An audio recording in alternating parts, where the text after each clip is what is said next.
Good afternoon, everyone. Bonjour tout le monde. Thank you for joining today's news conference. Bienvenue à cette conférence de presse. We will start out today with remarks from the Chair of the Council of Federation, Ontario Premier Doug Ford, followed by remarks in French by the Premier of Quebec, François Legault. We will then take questions from media. It is my pleasure to now introduce the Premier of Ontario, Doug Ford. Well, thank you so much. I just want to start by thanking my fellow premiers. I always say I have a team of champions for such a positive and productive meeting over the last few days. I'm proud to stand shoulder to shoulder with my fellow premiers as Team Canada, and it's never been more important and never been more united since I've been premier for the last over seven and a bit years. Over the last 3 days, Canada's premiers have worked hard to move forward on our shared priorities. We've met with the Indigenous leaders and frontline healthcare workers. We sat down with Prime Minister Carney, and that's the first time that's happened, to discuss ongoing negotiations with the U.S. and how we're working together to build a stronger, more competitive economy. We met as premiers and talked about the issues that matter most to the people we serve. We talked about standing up for workers in the face of President Trump's tariffs. We talked about cutting red tape, opening internal markets, and building a stronger, more self-reliant economy. We talked about the need for real bail reform that keeps criminals behind bars and keeps our communities safe. Prime Minister Carney has made it very clear in the comments to premiers and will be holding him accountable on bail reform. Premiers are also calling for a stronger provincial role in immigration for one simple reason: we know our labor markets best. At our first ministers' meetings, Prime Minister Carney agreed. Yesterday, at a meeting of federal and provincial immigration ministers, the federal immigration minister wasn't on the same page as her Prime Minister. We need the Prime Minister to be very, very clear with his minister. She needs to work with the provinces and territories to fix Canada's immigration system and make it more responsive to economic and market needs. In the meantime, Canada's premiers agreed to work together to use our authorities under Section 95 of the Constitution, including to issue our own work permits. I'll speak for Ontario. We will be issuing our own work permits. We aren't going to sit around and wait for the federal government. On healthcare, we're making it easier for nurses and doctors to move and work anywhere in Canada. We also talked about new ways to get life-saving medications into the hands of patients faster. But most importantly, we agreed on the need to remain united. And I've always said, united we stand, divided we fall. I know we're in great hands under the leadership of PEI Premier Rob Lance, who will soon take over as chair of the Council of Federation. With the United Team Canada approach, we're going to build and protect the true North, strong and free. Thank you very much, and may God bless the people of Canada. Thank you, Premier. Je donne maintenant la parole au Premier ministre du Québec, M. François Legault. Oui, bonjour tout le monde. La première chose que je veux dire, c'est merci. Merci à Doug Ford pour l'accueil. Merci aussi à Doug Ford pour sa présidence au cours de la dernière année. C'était une année mouvementée avec l'arrivée de Donald Trump numéro 2. Donc, on a eu des bonnes rencontres, puis on a eu un bon leadership de la part de Doug Ford. Depuis 3 jours, on a donc beaucoup parlé des impacts des tarifs ou de l'incertitude qui est amenée avec Donald Trump. On a eu l'occasion de rencontrer des communautés autochtones. On a eu l'occasion de rencontrer aussi le premier ministre du Canada. On a parlé d'aide aux travailleurs. On a parlé de l'importance de faire des investissements majeurs ensemble, les provinces, territoires et le gouvernement fédéral, pour aider à remplacer les emplois qui sont ou qui pourraient être perdus dans les échanges avec les États-Unis. Aujourd'hui, on a parlé du commerce interprovincial, évidemment avec cet accès qui est réduit au marché américain. Plus que jamais, tous les premiers ministres des provinces et des territoires, on veut augmenter les échanges commerciaux, enlever les barrières, profiter d'un marché de 41 millions de personnes. On a aussi parlé d'immigration. Bon, évidemment, il y a une situation qui est différente selon les provinces, mais je pense qu'il y avait un consensus pour dire que le gouvernement fédéral doit donner plus de pouvoir aux provinces dans le choix et la sélection du nombre d'immigrants. Bien, on le sait, au Québec s'ajoute le défi d'arrêter le déclin du français. Donc, oui, on a certains pouvoirs au Québec, mais nous aussi, on demande beaucoup plus de pouvoir pour, entre autres, réduire le nombre d'immigrants temporaires à Montréal et à Laval. On a parlé aujourd'hui de santé. On continue de demander une augmentation des transferts en santé du gouvernement fédéral. Le gouvernement fédéral ne fait pas sa part dans le financement des services de santé qui augmentent plus vite que toutes les autres dépenses à cause des impacts du vieillissement de la population, nouveaux médicaments, nouvelles technologies. Puis finalement, on a parlé de sécurité publique. On veut que le gouvernement fédéral soit prudent avant de remettre en liberté des délinquants sexuels ou des gens qui ont fait des actes, des crimes violents. C'est important pour assurer la population d'être un peu plus dur sur les conditions là, de libération. Puis je veux finalement, moi aussi, souhaiter bonne chance. Où est notre collègue Rob de ce côté-là? Donc, Rob Lance, le premier ministre de l'île du Prince-Édouard, qui va à son tour assumer pour la prochaine année la présidence de la conférence de la Fédération, là, donc du Conseil de la Fédération. Donc, bonne chance, Rob, et merci d'avoir accepté cette responsabilité. Merci, Monsieur le Premier ministre. We will now move to media questions, starting with media who are present, followed by questions for those attending virtually. Please come to the microphone, state your name, outlet, and direct your question to one premier. Just a reminder, you will be limited to one question only. First question. Hi there, Mackenzie Gray with Global News. Premier Smith, you and a number of premiers have said that you were going to speak with Premier Eby about the idea of getting an oil pipeline through BC. I'm wondering how those conversations went. And Mr. Eby, I'd hope you could respond to how you feel those went. And I want to follow up on something you said yesterday, too. You said you'd be supportive of a potential oil pipeline through Alberta if Ms. Smith was able to find a proponent for that. I just want to clarify, you'd be open to having a pipeline going through BC if there was a company that was willing to do that? I'll start because I know that maybe the media isn't aware of how many areas of common ground that Premier Eby and I have. We have talked about ammonia export from the Port of Prince Rupert.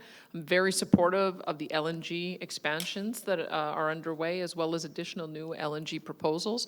We have talked about an intertie so that we can have our electricity systems with greater integration, and of course expanding the capacity of the Trans Mountain pipeline by putting in additional measures, compression, and a few other things. They can actually expand the capacity as well as dredging the second narrows, and we've been supportive of that as well. So I would say that what we're looking forward to is a potential to restart what I think would have been a transformational project with Northern Gateway. It may not be the same route. It certainly needs to have a lot more consultation. The first time that it went through, it had 35 Indigenous partners who were equity owners in that, and that has to be the starting point for any new project. There has to be meaningful engagement and meaningful economic involvement of nations. So we're advancing that along with the Pathways project, because we think that having lower and lower emissions is also a way to demonstrate we've listened to some of the concerns about that have been raised by British Columbia, but I would say that our priority is to work on those first 4 projects that I mentioned, and then if we can get to a point where we have a proponent and are able to start on that, then we will. Thanks very much for the question. Let me just begin. We're facing a bit of a situation in British Columbia right now. At our Red Chris mine in northwest British Columbia, there was an accident overnight. There are 3 miners that are currently trapped underground. They are, to the best of our knowledge, uninjured and in a refuge area. There was early communication with the company. The company is working with our world-leading mining rescue teams. BC miners are the best in the world.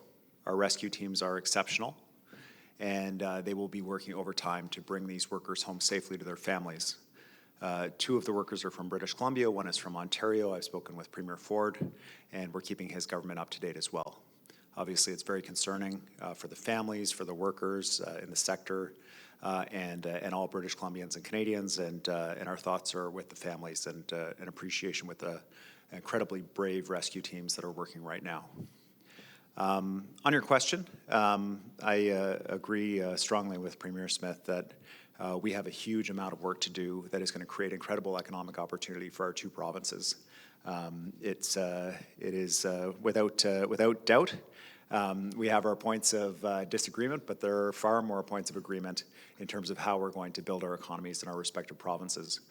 My focus as the BC Premier is on projects that we have where we're either imminent in terms of final investment decision or final investment decision has been taken, and we need a strong federal partner to be able to support us in delivering those projects, north of $50 billion worth of projects in our province alone. And what I've encouraged the Prime Minister and Premier Smith to do about their project that they're excited about is to identify a proponent and to move forward with that if that is the direction that they'd like to go. I will acknowledge some frustration that we have so many projects that are either imminent shovel in the ground projects or with a small amount of support from the federal government would be ready to go. And a lot of the discussion is around this project that does not currently have a proponent. So let's get working on what we can do to build this country and build our economy. And when Premier Smith and the Prime Minister are in position with a proponent, we're absolutely willing to have those conversations with them. Hi there, Kate McKenna with CBC. This is for Premier Ford. Premier Ford, I'm wondering if you could expand on some of what you were talking about regarding the conflict between the federal government and the provinces over immigration. What exactly is the issue, and what did the federal minister say? Well, I wouldn't say it's a conflict. The conversation we had with the Prime Minister is very open, and under the Constitution that I have to thank Premier Smith for mentioning, we have authority in that area. No one understands their sectors and their labor force better than the premiers. And by no means, I want to emphasize this, it's no means the Prime Minister's, well, this is his issue right now, but this has been going on for decades. I'll give you an example. I have a tremendous amount of asylum seekers that are up in Etobicoke and in the hotels. They're healthy, they're willing to work, they're hardworking people, but they're waiting over 2 years. And they're just sucking off the system nonstop, not their fault. The fault falls under immigration, that it takes over 2 years to get a work permit. So as we're paying education, paying healthcare, paying their rent and hotels, which is exorbitant, they want to get out there and they want to be like every other Canadian. They want to find a job. They want to be able to first start off renting a condo or part of a house and then buying a house. But we're tired of waiting around. I can't wait around. It's costing our province an absolute fortune. Just last year, we were close to 100,000 asylum seekers. and I'm still waiting to get get paid back from the federal government. That's one issue. But there's jobs available in Ontario, and we need to give them work permits and make sure that they're out there working and contributing back to society. I'm not waiting any longer. We're issuing work permits in Ontario for these folks to give back and contribute to society in Ontario. Boris Proulx, Le Devoir. Ma question est pour le premier ministre Legault. Ce n'est pas votre première réunion du Conseil de la Fédération. Au contraire, vous serez d'accord avec moi que d'habitude, le forum est l'occasion pour les premiers ministres de se rassembler pour faire front commun, une position commune envers le gouvernement fédéral, souvent avec un langage très fort. Ce qu'on a vu aujourd'hui, bon, dans le communiqué, certaines généralités quand même de demandes. Il n'y a pas de pourcentage d'augmentation du transfert en santé, par exemple, qui est demandé par les provinces. Hier, c'était beaucoup des tapes dans le dos avec M. Carney, des félicitations, un souper agréable au chalet. Où est passé l'esprit du Conseil de la Fédération? Je pense que, d'abord, on a eu la chance d'avoir un 2 pour 1, c'est-à-dire qu'on a eu une réunion du Conseil de la Fédération, mais en plus une demi-journée avec le premier ministre du Canada. Je pense que dans la situation actuelle, c'était nécessaire. D'abord, il y a des discussions qui ont lieu avec les États-Unis avec un objectif d'un accord potentiel le 1er août, c'est vendredi prochain. Donc, c'était normal qu'on veuille prendre du temps avec M. Carney pour voir où on en est rendu dans les négociations avec les États-Unis. Évidemment aussi, suite aux tarifs, à l'incertitude créée par M. Trump, on veut mettre en place des projets majeurs. Donc, on a eu l'occasion de parler de projets en défense, de projets dans nos ports, des projets dans les minéraux critiques. Donc, je pense que, évidemment, là, le travail commence de ce côté-là. Je suis venu effectivement souvent des rencontres où on a demandé de l'argent pour la santé. On continue d'en demander. Je ne dis pas qu'on obtient toujours ce qu'on veut rapidement, mais on veut au moins que l'indexation là, qui était promise à 5 se poursuive. Et, bien, écoutez, tantôt, on parlait d'immigration. Vous êtes habitués d'entendre le Québec revendiquer tous les pouvoirs en immigration. Là, ce que j'ai entendu aujourd'hui, c'est une revendication pas mal unanime pour que toutes les provinces aient plus de pouvoirs en immigration, que le fédéral, enfin, réduise les délais pour évaluer la situation des demandeurs d'asile. Ça n'a complètement pas de bon sens que ça prenne 3 ans pour évaluer un dossier, alors que dans d'autres pays, comme la France, ça prend 3 mois. Puis, entre-temps, bien, pendant ces 3 années, ce sont les provinces qui payent pour les services, puis qui se retrouvent dans une situation où il y a une surcapacité.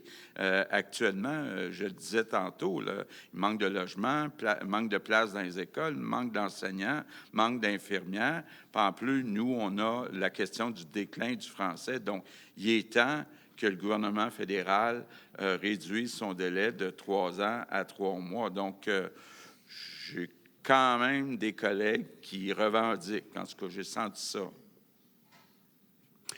Mark McAllister from City News. A question for Premier Ford, if possible. A month ago, you had said that you would be all over Prime Minister Carney when it came to bail reform. Yes. Just a few moments ago, you said that you would continue to hold him to account on the matter. Excuse me. There is indication that there is legislation coming forward in the fall. So where is the disconnect exactly at this point that there's a need to continue to hold him to account? Well, I just want to make sure that they put that legislation forward. You know, I've heard this in the past, and I have a great deal of respect for Prime Minister Carney.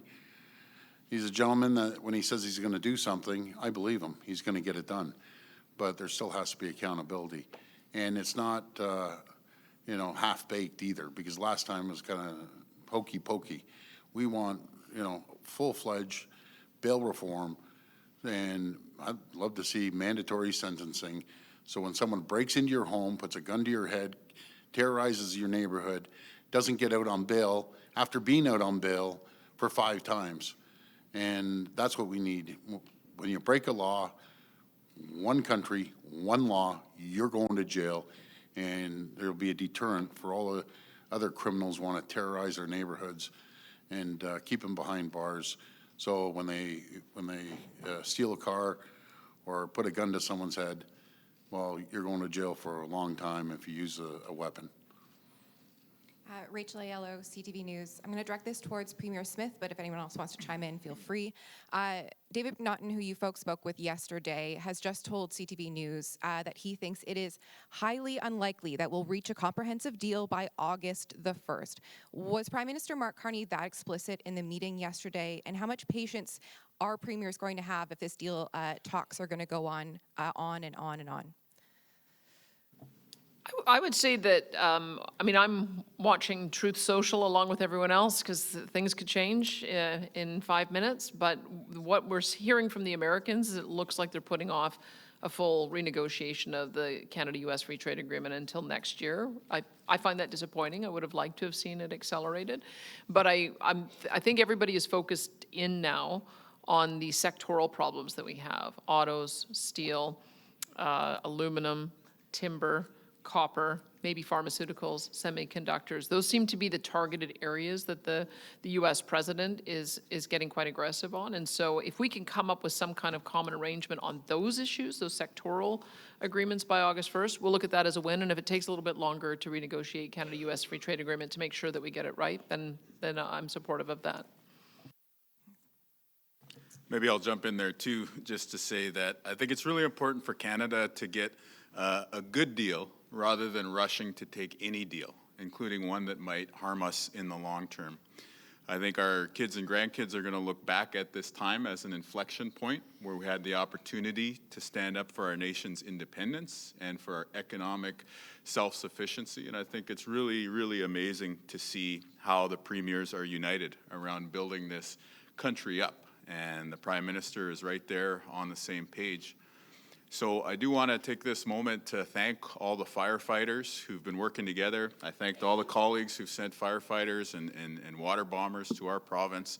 And just to give the national media a bit of a perspective, in one community in the north, Flin Flon, this iconic mining town that we have in northern Manitoba, was surrounded by a fire 300,000 hectares in size.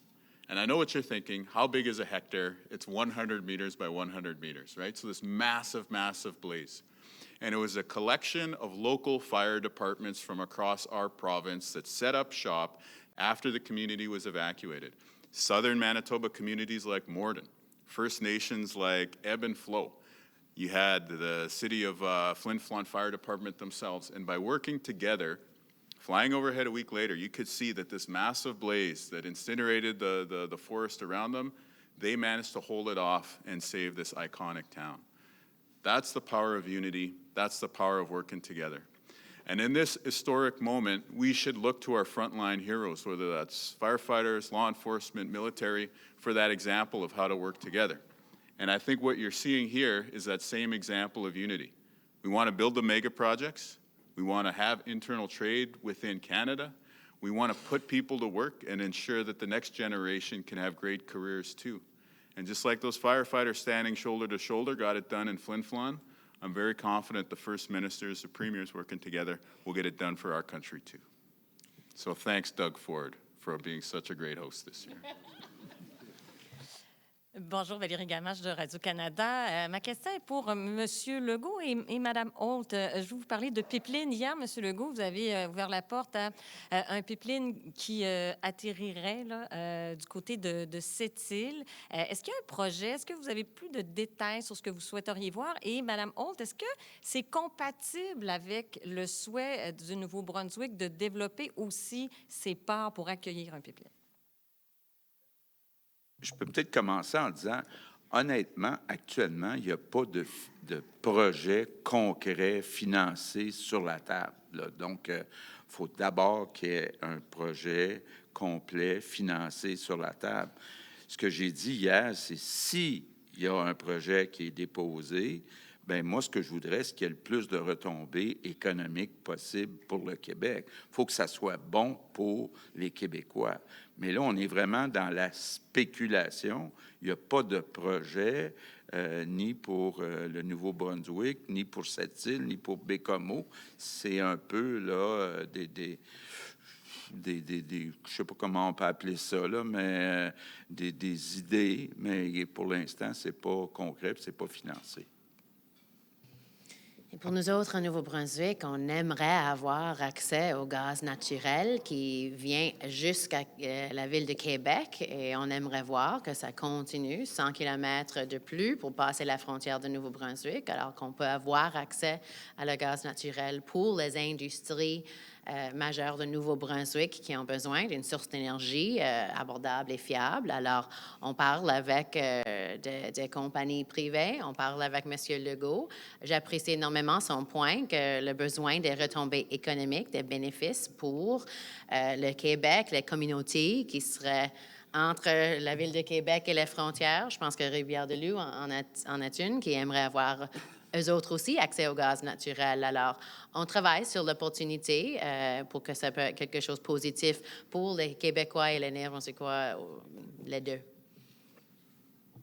Good afternoon, Premiers. Olivia Stefanovich, CBC News. I'll direct my questions to Premiers Eby and Holt, if that's okay.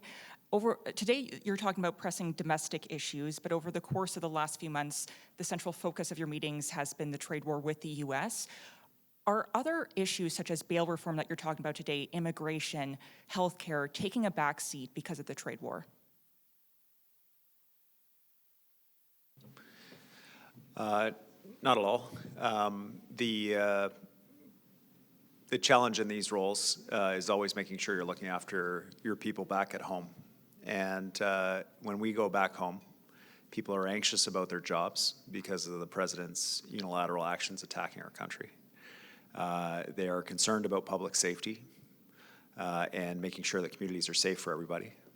And they're worried about affordability, cost of a home, rent, the cost of living. These are common issues, and I'd be remiss if I didn't also mention challenges related to healthcare. These are common issues that we face across the table in different ways. And this table, including the table with the Prime Minister, enables us to have these important conversations. We have to be able to do multiple things at once in this country. We have to ensure that we're fixing the plane while it's flying. And not only are we going to do it, but when we're done, it's going to be a project that all Canadians can be proud of. And the nice thing about this table is we're united on that. We're focused on it. And the Prime Minister in his meeting with us confirmed that he's on side too. So we're all pointed in the right direction. We're ready to go. I think I'd just add to that to say, absolutely, with this incredible group of people and with the Prime Minister, we can walk and chew gum at the same time. And so, in fact, what's happened is that the pressing threats that Donald Trump has made to our economy have meant that instead of occupying all of our meetings and squeezing out conversations about bail reform and immigration, we've been meeting a lot more. We've spent a lot more time together in my entire tenure as Premier in just 8 months than I think my predecessor would have spent in 6 years. So we are spending a lot of time dedicated to that economic threat that keeps New Brunswickers up at night as they wonder whether their job in the forestry sector is going to get hit by an increased tariff to softwood lumber, and they wonder whether the contract they have with that American company is going to go away, and it's going to mean that they can't afford to continue in an environment that was already really expensive. I share Premier Eby's feelings that in New Brunswick, New Brunswickers are worried about access to health care, and they're worried about being able to pay the bills. But in order for our government to be able to deliver on our commitment to improving access to health care in New Brunswick and making sure everybody can be part of a family health team, to making life more affordable, whether that's housing or the cost of electricity or others, I need to make sure that we are growing our economy in order to cover the cost of those services. And that means working with these amazing people to drive projects of national interest to their quickest focused to maximize our use of resources and trade corridors and access to things like natural gas that'll help fuel our economic growth in order to deliver on the commitments that we've made to make life more affordable for New Brunswickers and to help them have access to healthcare. So I think the economic conversation that we've been having because of the threat that Trump posed is critical and takes up a lot of space, but we also have been able to meet so frequently that we can continue to talk about ways that we can improve our healthcare system collectively and how we can push the federal government to have a more responsive immigration system in the hands of the provinces so that we can be bringing in the people we need to care for our seniors and to build our homes. And we can do all those things in part because we're meeting a lot more frequently, spending a lot more time together in order to get all of the work done. Bonjour, Sébastien Desrosiers de Radio-Canada. Ma question est pour vous, Monsieur Legault. À votre arrivée ici, vous souhaitiez parler de défense. Ce que vous ont dit des entreprises, si j'ai bien compris, qui vous ont accompagné en France le mois dernier, c'est qu'ils souhaitaient qu'il y ait une espèce de quota de produits locaux dans les dépenses que vont faire le gouvernement fédéral en la matière dans les prochaines années. Est-ce que vous avez obtenu ce genre d'engagement-là de la part de M. Carney hier? Sinon, quel engagement avez-vous obtenu de sa part en matière de défense? Ce que j'ai compris de M. Carney hier, c'est qu'il est d'accord avec une approche qui assurait une base industrielle au Canada. Donc, dans le passé, le gouvernement fédéral, l'armée canadienne, achetait souvent des équipements aux États-Unis, puis il s'assurait plus ou moins qu'il y ait des retombées pour le Canada. Je pense qu'il y a un consensus chez les premiers ministres des provinces, des territoires. Puis M. Carney nous a dit qu'il était d'accord qu'une approche comme ça, c'est-à-dire que quand le gouvernement fédéral va donner des contrats, que ce soit directement avec des compagnies canadiennes, que ce soit des partenariats entre des compagnies américaines et canadiennes, que ce soit des partenariats entre des compagnies européennes et canadiennes, un élément très important dans le choix des fournisseurs, c'est qu'est-ce qu'on va pouvoir construire dans le secteur manufacturier au Canada. Donc, qu'on bâtisse pour l'avenir. Puis, je pense que dans le contexte de ce qui a été dit par Donald Trump dans les derniers mois, bien, c'est important que le Canada ait plus d'autonomie pour se défendre. Mais ce n'est pas chiffré, par contre. Ça reste un principe. Maintenant, c'est déjà beaucoup que M. Carney dise qu'il ne va pas fonctionner de la même façon que le gouvernement de M. Trudeau travaillait. I just want to jump in on the last comments there about making sure we spend military spending right across our country and tie it into economic growth. I can't have a press conference without mentioning two companies, General Dynamics in London, light armored vehicles, great people down there, and Heddle Shipyards, which I know maybe they're partnering up with Davies or around the country, but they're a great company in Hamilton. We need to spread this work right across the country. Thank you. If I could add as well on that, my apologies there, but what an incredible moment we're in terms of the solutions that we have. And I think we have to look from within, and I look to the critical mineral potential we have across this country, in particular to the north. And in the last few days, it's been great to have very meaningful conversations with my colleagues, but as well with the Prime Minister to talk about what we could do to expedite these big nation-building projects that really will start employing Canadians from coast to coast to coast, but that are dual use as well, so that our communities could truly benefit from those. So from that perspective, the discussions around Arctic security are at the forefront. And I really think that's a moment that we're in where we have to ensure that our communities are as healthy as they are as we assert our sovereignty as a country. But there's so much that we have in terms of the opportunity. And I think unlocking those through these dual-use infrastructure is going to be key, whether it's the Arctic security corridor, the Grays Bay Road and Port, or the Kivadli Hydro Fiber Link, or the deep sea port in Qikirtadjwa. There's some really nation-building moments that we're in, and I think Nunavut has so much to offer the country, and I can't thank my colleagues here enough for the incredible support we do get, that we need to invest from coast to coast to coast. I'd like to just jump in and recognize this as one of the Premier of Nunavut's last meetings. He's been a huge champion of Northern sovereignty, Arctic sovereignty, Northern defense. His work is leading to the efforts out of Ottawa, and I just wanted to say thank you so much, PJ, for your work for the country. It's been amazing.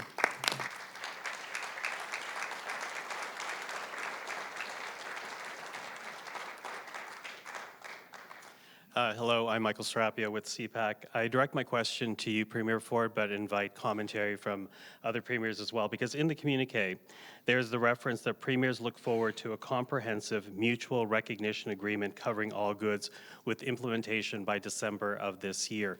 I'm wondering, where are you right now in those discussions? At what point will Canadians hear details about what you as premiers are agreeing to achieving internal free trade? Well, I think we've come a long way, considering no other group of premiers, as long as I can ever remember, have been able to sign 11 MOUs. There's still a couple, and had a great conversation with the two premiers from Quebec and Newfoundland, and they're going to, I'm sure they're going to come on board as well. This is about making sure that we have free and fair trade across our country. And to be very frank, before this came to topic this year, 99% of Canadians believed that they could have free trade across the country.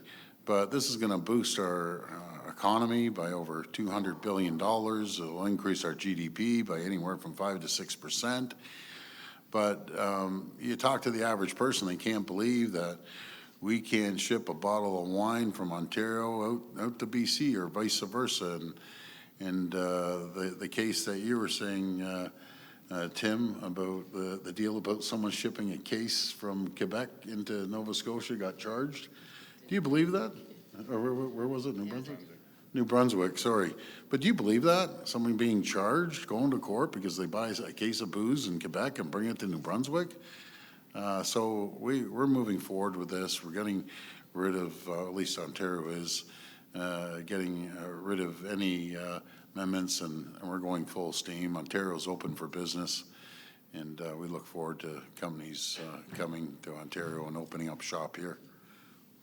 And if I can just take the opportunity to jump in because he's referencing the Como case, I'm pleased to confirm that New Brunswick passed legislation this year to eliminate that personal exemption. So you can bring alcohol products from Quebec into New Brunswick now with no fines. And we've also passed a direct-to-consumer legislation so that New Brunswickers can enjoy the benefits of BC wines and Ontario wines, and look forward to continuing to expand the work like we're doing on labor mobility.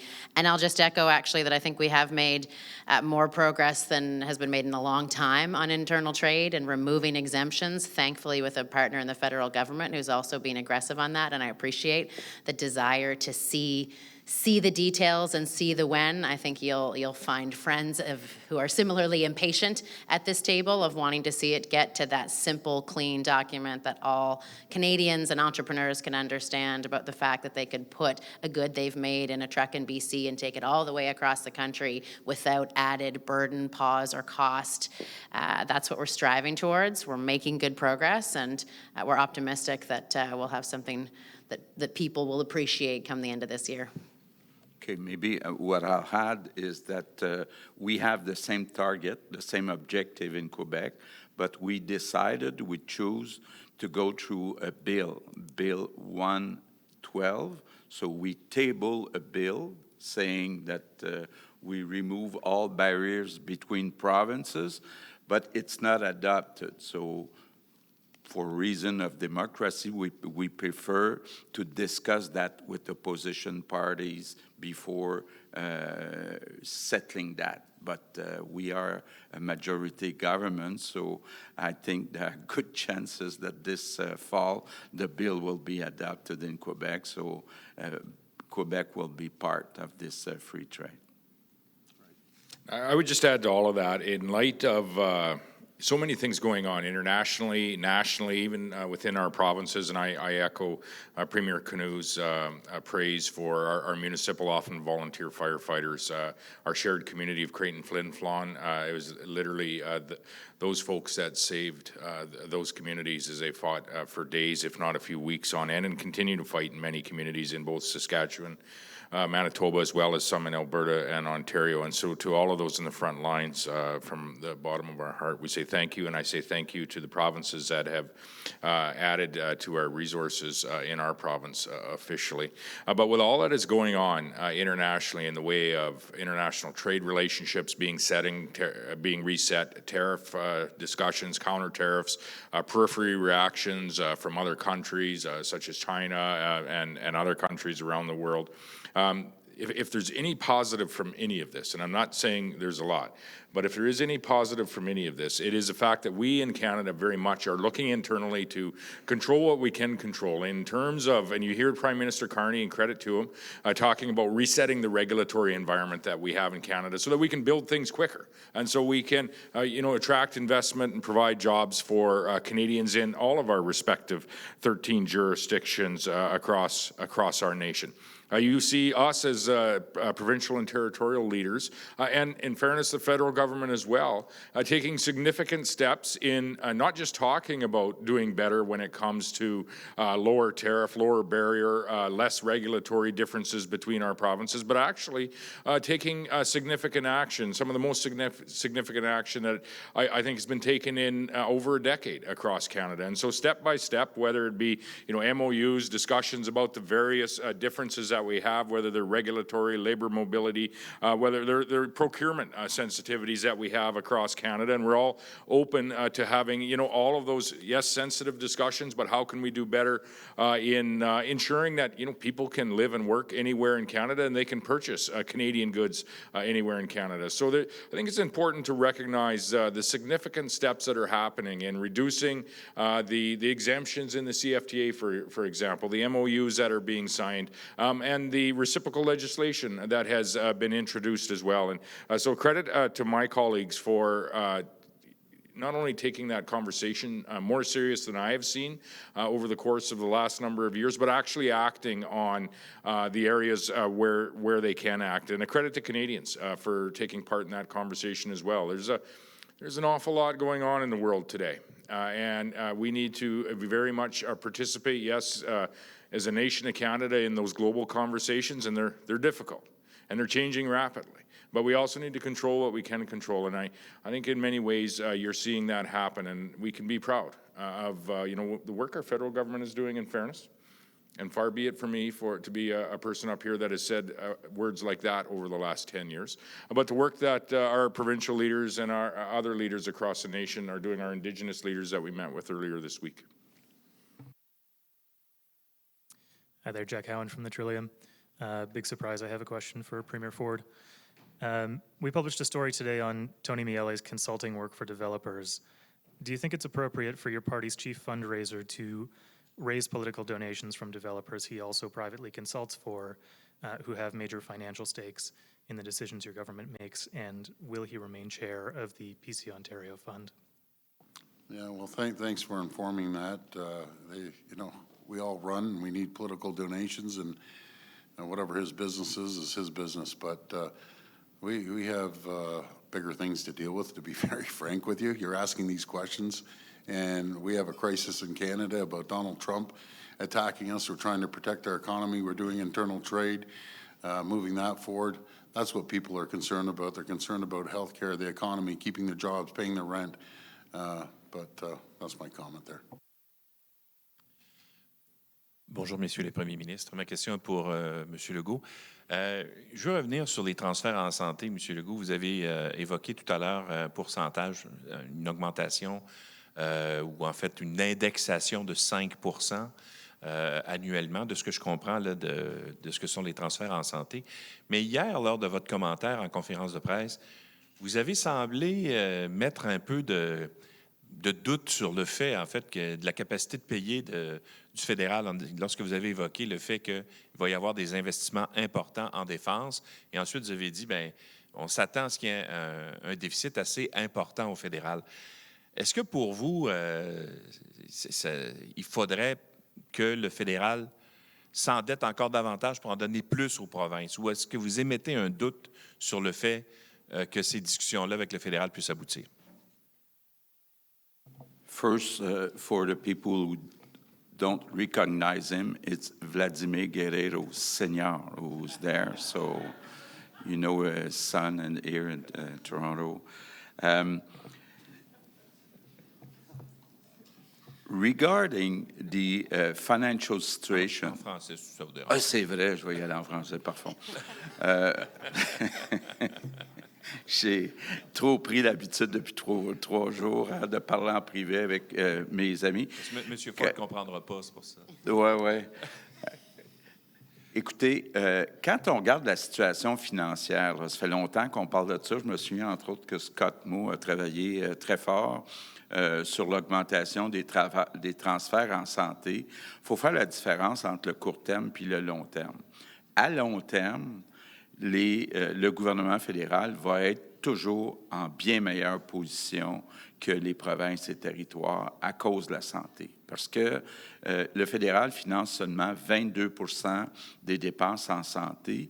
Puis les dépenses en santé, c'est la seule dépense qui augmente de plus que les revenus à cause des impacts du vieillissement de la population et les impacts des nouvelles technologies et des médicaments. Donc, si on fait une projection, là, on avait même fait faire le travail par le Conference Board, on voit qu'à moyen terme, long terme, le gouvernement fédéral se retrouve en surplus, puis les provinces, si on ne change rien, vont toujours se retrouver en déficit. C'est sûr qu'à court terme, l'augmentation importante des dépenses en défense va mettre de la pression sur les finances du gouvernement fédéral.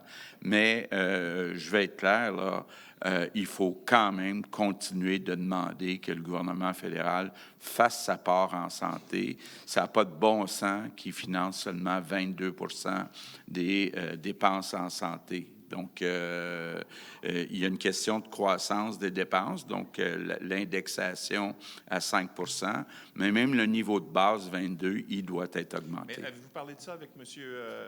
Carney hier? Est-ce que ça a été un sujet qui a été abordé et quelle a été sa réaction? C'était aujourd'hui la discussion sur la santé, donc je ne pense pas que c'était dans l'ordre du jour hier. Hein? Scott may answer you in English, but no, healthcare was a subject for today. But Scott can give you a good compliment, Vladimir. Thank you.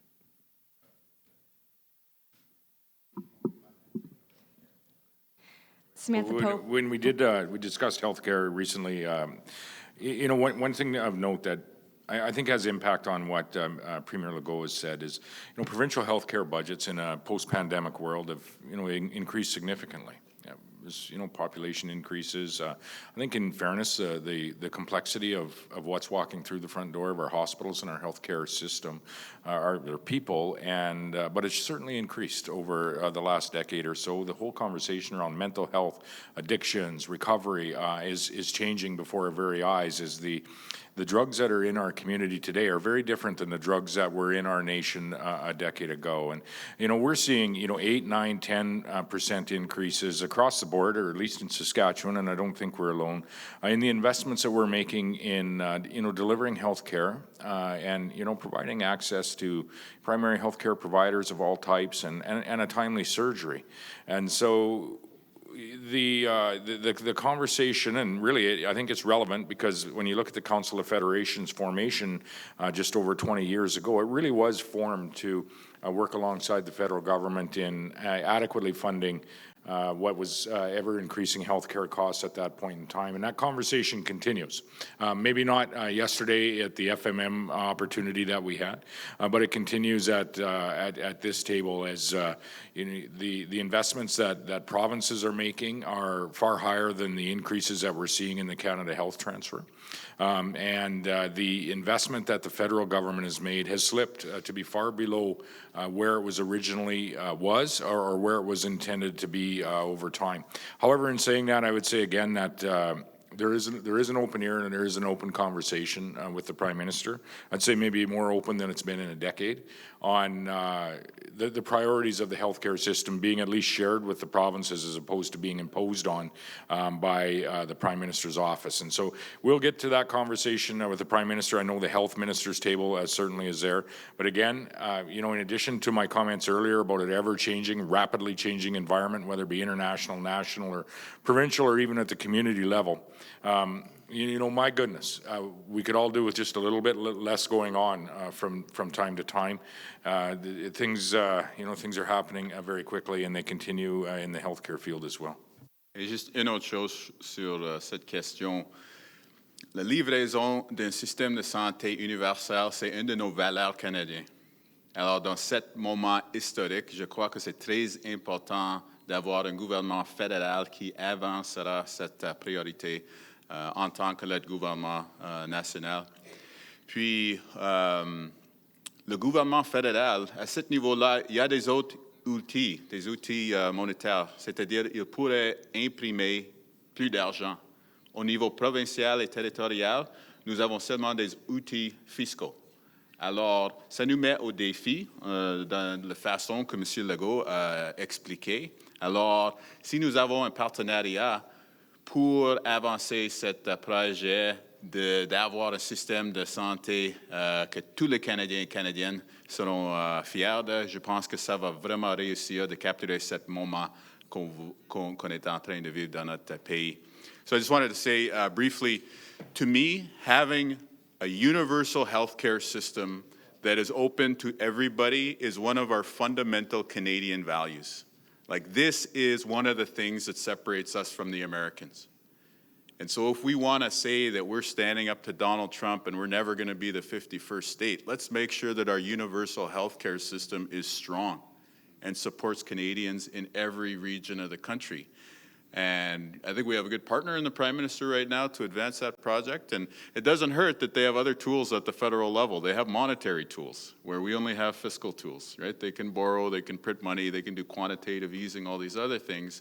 But I think if we work together, along with the mega projects, along with the internal trade, making healthcare universal for every Canadian, that's something that we should all be proud of. That's our heritage, that's our legacy, that's who we are. I think you asked if the federal government should borrow money in order to give more on this front, and I have to say we've tried that, and we have an inflation crisis, an affordability crisis. I think that the new model that we're pursuing is let's make everybody wealthy. Let's make money before we spend it. And that, I think, is the focus of our conversation with the Prime Minister, is what are the big wealth-generating, nation-building projects that we can build so that we can get more wealth creators, more job creators, more taxpayers, so that we can pay for the things that we care about, healthcare being one, but we also have a 5% NATO commitment that has to be reached as well. And so we can't keep on digging a debt hole on that. We've got to do a reversal. And so I think that was the nature of the conversation with the Prime Minister. And so once we get to that point where some of these projects are ready to go and we're generating more revenue and we're in balanced budgets, then I think we can talk about what those priorities might be. This will be the last reporter. Samantha Pope, CTV News. This question is for Premier Ford. What do you make of Japan getting a trade deal with the U.S. with lower tariffs, and specifically, what does that mean for Canada's car industry? Well, if we're gonna start doing comparators, let's put this into perspective. Japan buys approximately $79 billion worth of products off the U.S. We buy $349 billion of products off the U.S. We're the U.S.'s #1 customer. So we buy 400% more than what Japan, actually more than 400% more than what Japan pays. So maybe when Japan catches up to us, then we can sit down and talk those numbers. But those are facts. So again, I'll repeat this.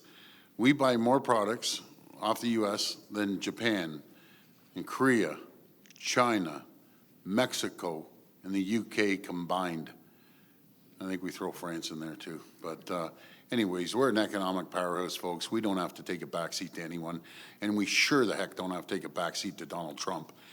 We need to start diversifying our trade, sending our goods all around the world. We have to make sure that we increase our energy, no matter if it's the oil or electricity. We're leading the G7 on the small modular reactors.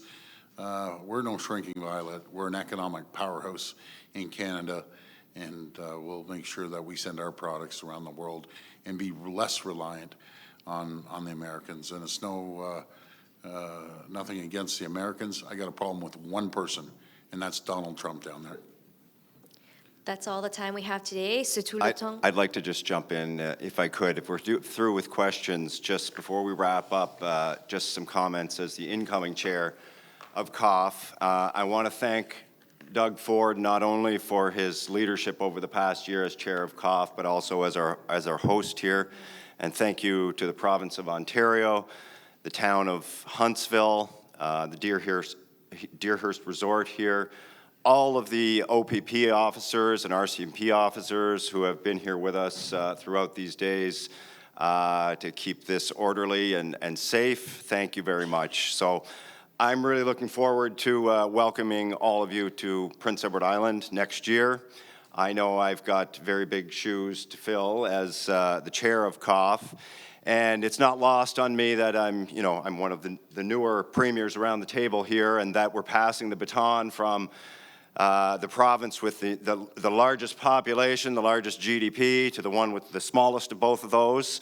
But Prince Edward Island has a history of playing an outsized role in the Federation, and we're looking forward to doing that again, and I'm very privileged to have that position. So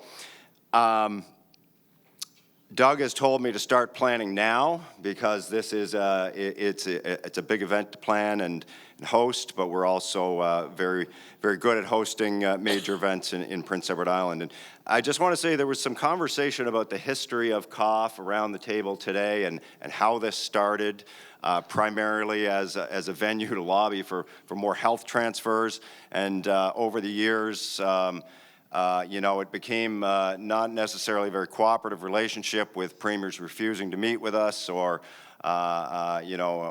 just describing it as a venue where we would ask for more money and they'd say no.